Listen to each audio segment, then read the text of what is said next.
बोलिए पवन सुत हनुमान की जय हो। जय श्री राम जय श्री राम जय श्री राम।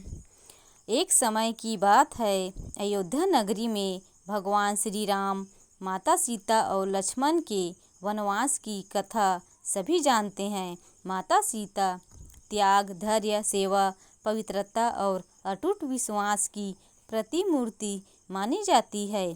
ऐसी मान्यता है कि जो भी श्रद्धा पूर्वक मंगलवार के दिन माता सीता और श्री राम का स्मरण करते हुए व्रत रखता है और उसके जीवन के कष्ट दूर होते हैं तथा परिवार में सुख, शांति और समृद्धि का वास होता है।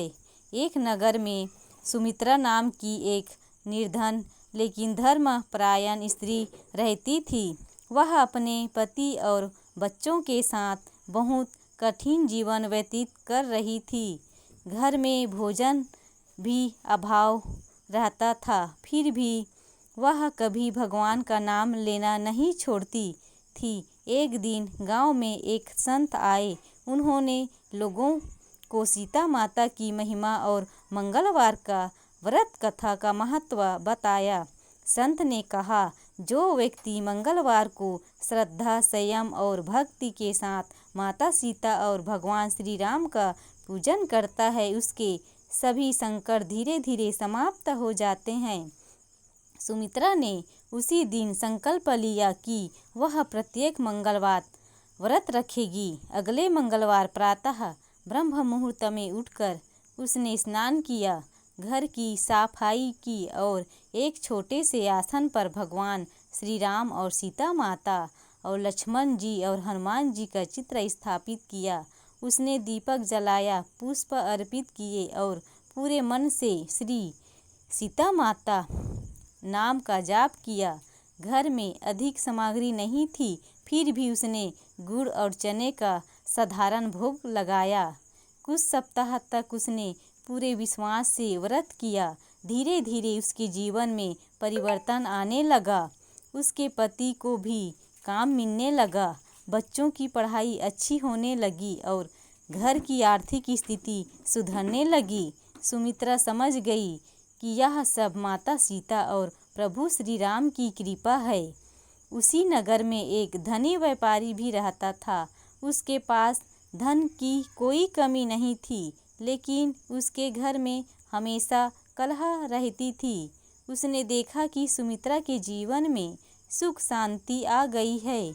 उसने कारण पूछा। सुमित्रा ने मंगलवार व्रत की महिमा बताई और कहा कि इस व्रत का सबसे बड़ा नियम है सत्य बोलना, किसी का अपमान न करना, दया रखना और भगवान पर पूर्ण विश्वास रखना। व्यापारी की पत्नी ने भी श्रद्धा से मंगलवार का व्रत आरंभ किया। कुछ ही समय बाद उनके घर का वातावरण बदलने लगा। परिवार के सभी सदस्य प्रेम से रहने लगी।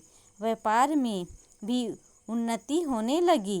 तब उन्हें समझ आया कि केवल धन से सुख नहीं मिलता, बल्कि ईश्वर की कृपा और परिवार में प्रेम सबसे बड़ा धन है। वनवास के समय सीता माता ने अनेक कठिनाइयाँ सहन की, लेकिन उन्होंने कभी धर्म का मार्ग नहीं छोड़ा।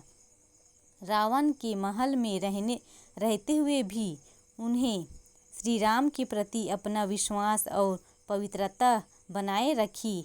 अतः सत्य और धर्म की विजय हुई तथा भगवान श्री राम ने रावण का वध कर माता सीता को सम्मानपूर्वक वापस अयोध्या लाया। यह कथा हमें सिखाती है कि धैर्य, सत्य, विश्वास और भक्ति रखने वाले व्यक्ति की अंततः में अवश्य विजय होती है।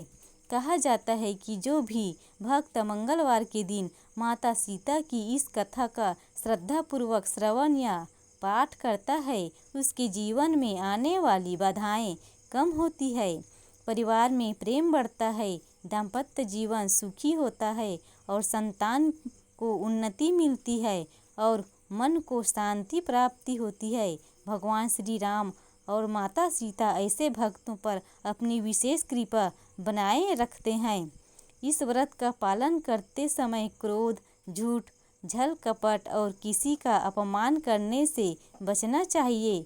यथाशक्ति दान पुण्य करना, गौ और पक्षियों और ज़रूरतमंदों की सेवा करना तथा श्री राम और सीता माता का नाम का स्मरण करना अत्यंत शुभ माना गया है।